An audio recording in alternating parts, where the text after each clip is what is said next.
السلام الله عليكم ورحمة الله وبركاته. كلنتي وعنا ونكسن داوديال مل walba oo joogtaanba qodobada aad wararkeena ku maqli doontaan waxa kamida dagaal qaraar oo loo kala kicinaya waxa ay ka socdaan gobolka Axmaarada caasimada labaad ee magaalada Gondar galbeedkeeda iyadoo halkaas ay ka dagaalamayaan maleeshiyada aad u tiro badan oo xoogga TPLF ka socda sidoo kale ciidanka federaalka iyo xoogga Axmaarada ayaa halkaas dagaal culus wajahaya iyadoo ciidamada cirka ee dalka Itoobiya ay halkaas duqeymo culus ka geysanayaan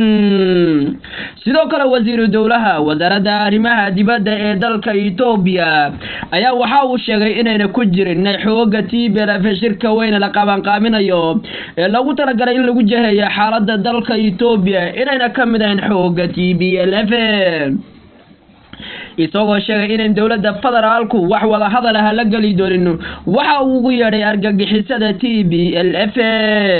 sidoo kale jamhadda Oromada ayaa dagaal qaraar ka wada gobolka Oromiya iyadoo la soo sheegay inay gabi ahaan gacanta ku dhigtay gobolka Shawa sidoo kale madaxweynaha dawladda Soomaalida Mustafa Maxamed Umar ayaa mar uu dhanka telefoonka kula hadlayay qurba joogta dawladda Soomaalida ee dalka Canada ayaa waxa uu sheegay inay dhibaato ka jirto xagga adeeg bixinta wasaaradda maaliyadda ee dawladda Soomaalida isagoo sheegay in dawladda aad u ballaaran halkaas ka jiraan dawladda Soomaaliduna ama ay wasaaraddu sida ugu dhaqsaha badan hawsha inay u soo gudbiso dawladuna ay talaabo sharci ah ka qaadi doonto cid kasto horumarka deegaanka iyo shacabka baragaadinaysa haddaynu ku bilowno wararkeena oo faahfaahsan wasiir dawlaha wasaaradda arrimaha dibadda ee dalka Itoobiya ayaa waxa uu sheegay in qorshaha kamid ah in xoogga TPLF ay ka soo qayb galaan shirweynaha qaran ee la qaban qaabinayo inuu ka dhaco dalweynaha Itoobiya guud ahaanba ayadoo dalka Itoobiya laga dareemayo qaban qaabada ka socota dawlad-deegaanada oo la filayo inuu shirweyne qaran bilowdo halkaas oo la rabo in dalka Itoobiya lagu wajahayo xaaladan ku jiran hadda si uga baxo iyadoo dalka Itoobiya uu badan dagaal qaraar ku soo jiray kula jiray xoogga mucaaradka haba ugu horeeyaan xoogga TPLF iyo Ola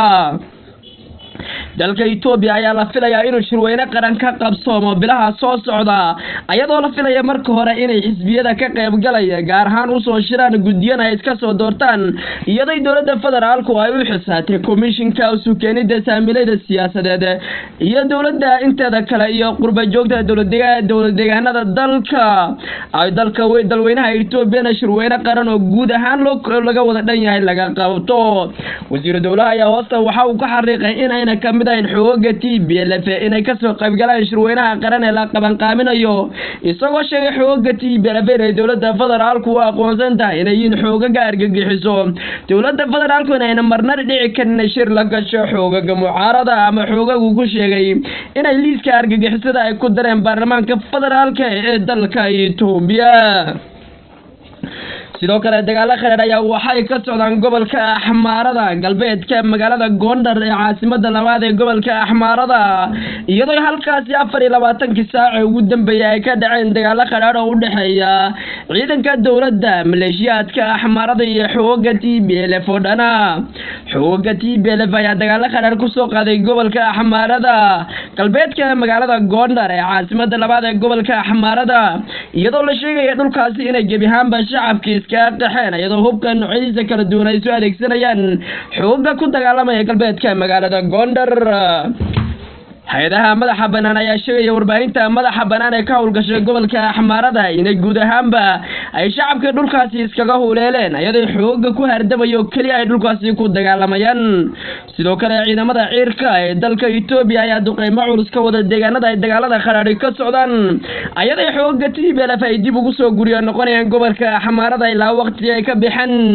halkaana la soo sheegay inay maleeshiyad badan oo ka soo jeeda waqooyiga dalka Itoobiya ay ku soo qulqulayaan gobolka Axmaarada ayaa waxa uu noqday meelaha koobaad ee ka duulaan xoogga TPLF ayagoo halkaas sal ka dhigtay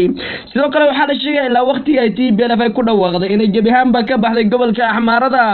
ay dhulkaasi kaga tagtay maleeshiyad aad u tiro badan oo xoogga TPLF siyaasadda aan taabacsan sidoo kale TPLF ayaa lagu eedeynaya inay xasuuqyo bilaadma ka geysatay dhulkaasi iyadoo la sheegay dhulkaasi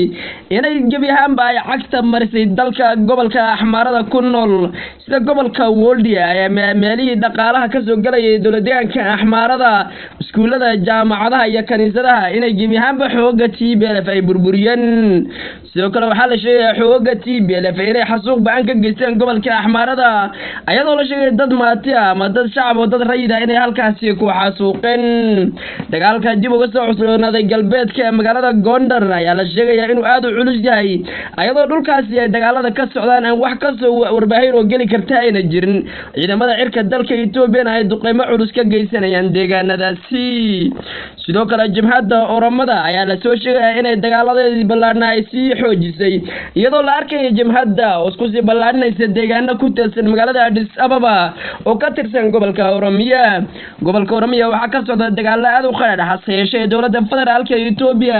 ayaa caqabada koowaad waxa u artaa xooga TPLF oo kaliya jabhadda Oromada ayaa la soo sheegay inay kumanaan ciidan ka qoranayso gobolka Oromiya iyadoo dagaalka gobolka Oromiya ka socda ayna warbaahintu aad u soo tabinin dowladda federaalka ayaan aad awoodeeda u saarin gobolka Oromada ciidanka federaalka iyo ciidanka gaarka ee dowladdeegaanka Oromiya ayaa dagaalo qaraar wajahaya iyadoo jabhadaasi magaalooyinka waaweyn guud ahaan ay soo qabsatay haddana ay ku dhawaaqday inay u jahaysanayso dhanka iyo magaalada Addis Ababa ciidankooduna uu dhanka ay u ruqaansaday caasimadda dalka Itoobiya dowladda federaalka Itoobiya ayaa wax dhanka jalaq u siin dhawaaqa ka soo yeeray shacabka Oromiya ee inay jabhadaasi dhulka Oromada inta badan gacanta ku qabatay dhalinyaradana ay aad u hubaynayso dagaal qaraarna ay ku hayso dadka taabacsan dowladda federaalka ama cid kasta oo la tuumayo inay la shaqeynayso dowladda Dr. Abiy Ahmed sidoo kale madaxweynaha dowladdeegaanka Soomaalida Mustafa Maxamed Cumar ayaa mar uu dhanka telefoonka khadka kula xiriiray jaaliyadda dowladdeegaanka Soomaalida ee dalka Kanada ayaa waxa uu sheegay inay daldalyo waaweyn ka jiraan wasaaradda maaliyadda ama adeeg bixinta shacabka isagoo sheegay dowladdeegaanka Soomaalida inuu tallaabo cad ka qaadi doono adeeg bixinta shacabka isagoo ku eedeeyay inay halkaasi ay shakhsiyaad jiraan raadinaya horsocodka wasaaradda maaliyadda ama adeeg bixinta shacabka madaxweynaha ayaa waxa uu sheegay dowladdeegaanka Soomaalida inuu ka dhaqan galay isla xisaabtan sida ugu dhaqsaha badan sharciga loo horkeeni doono cid kasta oo shacabka iyo dowladda iska horkeenaysa tan iyo kulanti dambe wacan salaamullaahi calaykum waraxmatullaahi wabarakaatuh